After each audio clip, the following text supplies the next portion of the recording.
My mother's father died from kidney failure in 1936, 13 years before I was born and 8 years before the life of the first kidney patient was saved by dialysis. Therefore, already as a child, I heard about kidney failure and its horrors. This might have been a reason why I became a kidney doctor. The first years of my career, I thought we did a fantastic job, helping patients to survive a deadly disease thanks to dialysis and transplantation.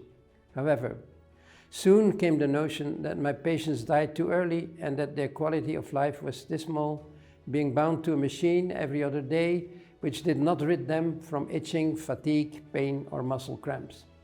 The life of transplanted patients was no fun either. Their physiognomy would change, and if they survived long enough, they would often develop numerous skin tumors. Thus, I decided to study what made these people so sick, but I quickly encountered another hurdle. It was difficult to obtain funds for kidney research because all too often the reviewers of our proposals did not know kidney disease and its burden to patients and society. And this is how in 2009 already I met for the first time EU officials accompanied by one of my patients to explain the need for more kidney-related research. Soon, I realized that one single individual and one single patient addressing a handful of people was not convincing enough. Fortunately, in 2011, I became involved in the European Kidney Health Alliance, and I understood that this was the only way to go, joining forces together, especially with patients. Since then, ECA achieved significant success towards more recognition of kidney disease, but there is still a lot to do.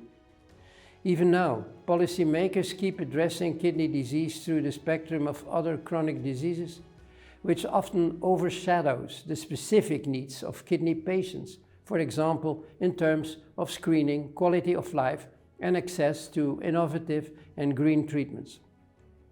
I have dedicated my life to fighting kidney disease. I hope I can continue this task long enough to witness strong policy changes that will no longer consider kidney disease as an appendix of other diseases. To be honest, I am very concerned with the rapid increase in chronic kidney disease mortality worldwide. CKD was the 16th cause of death in 2016, became number 10 in 2020, and is forecasted to reach number 5 in 2040 with a mortality that will have doubled over 25 years. This only means more suffering for patients and more costs for healthcare systems. It is my wish that these figures will be a wake-up call to all policymakers watching this video and convince them to curb sooner rather than later the kidney disease epidemic. Let me finish with the tragedy that is currently happening in Ukraine. Patients with kidney disease are always among the most important victims of wars, as dialysis is heavily depending on water and energy. Those patients and their caregivers need all our support and attention.